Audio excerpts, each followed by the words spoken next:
Hinadlangan ang pagpapatayo ng pader. Ika-4 na kabanata.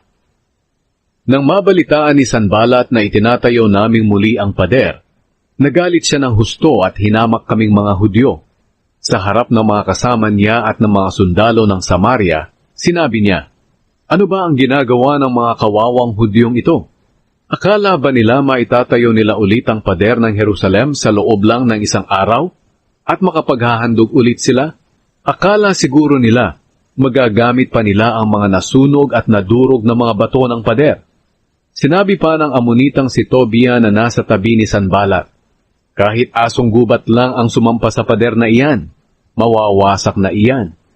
Agad akong nanalangin, "O aming Diyos, pakinggan niyo po kami dahil hinahamak kami.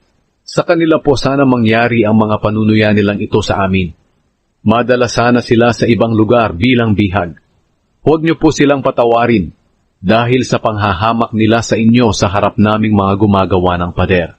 Patuloy ang aming pagtatayo ng pader at nangangalahati na ang taas nito dahil ang mga tao ay talagang masigasig na gumagawa.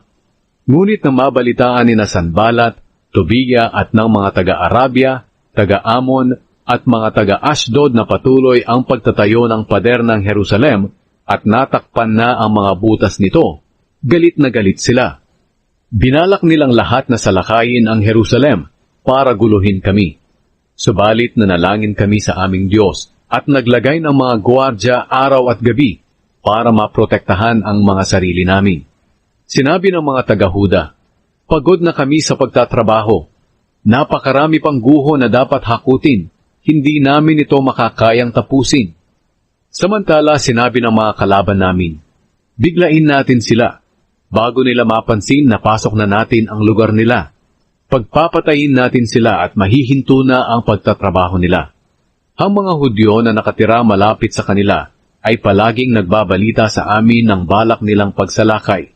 Kaya naglagay ako ng mga tao para magbantay sa pinakamababang bahagi ng pader na madaling pasukin. Pinagbantay ko sila roon na magkakagrupo sa bawat pamilya, at may mga armas silang mga espada, sibat, at palaso. Habang pinag-iisipan ko ang kalagayan namin, ipinatawag ko ang mga pinuno, mga opisyal, at ang mga mamamayan at sinabi ko sa kanila, "Huwag kayong matakot sa mga kalaban. Alalahanin natin ang makapangyarihan at kamanghamanghang Panginoon. Makipaglaban tayo para mailigtas natin ang ating mga kamag-anak, mga anak, mga asawa, pati ang ating mga bahay." Nang mabalitaan ng aming mga kalaban na nalaman namin ang balak nilang pagsalakay at naisip nilang sinira ng Diyos ang balak nila, bumalik kaming lahat sa ginagawa naming pader. Ngunit mula ng araw na iyon, kalahati lang sa mga tauhan ko ang gumagawa ng pader, dahil ang kalahati ay nagbabantay na may mga sibat, pananggalang, palaso, at panangga sa dibdib.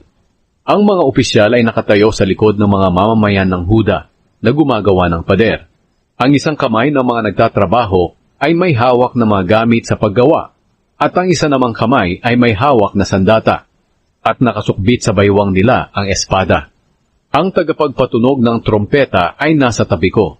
Sinabi ko sa mga pinuno, mga opisyal, at sa mga mamamayan, "Malawak ang ginagawa nating pader, at malalayo ang ating pagitan habang nagtatrabaho. Kaya kapag narinig nyo ang tunog ng trumpeta, pumunta kayo agad dito sa akin. Ang Diyos natin ang siyang makikipaglaban para sa atin." Kaya patuloy ang paggawa namin mula madaling araw hanggang magtakip silim. At ang kalahati ng mga tao ay nagbabantay na may dalang sandata. Nang panahong iyon, sinabi ko rin sa mga taong naninirahan sa labas ng Jerusalem na sila at ang mga alipin nila ay papasok sa lungsod kapag gabi para magbantay, at kinabukasan naman ay magtatrabaho sila. Dahil palagi kaming nagbabantay, ako at ang mga kamag-anak ko, mga tauhan, at mga gwardya ay hindi na nakapagpalit ng damit. At kahit pumunta sa tubig, ay dala-dala namin ang aming mga sandata.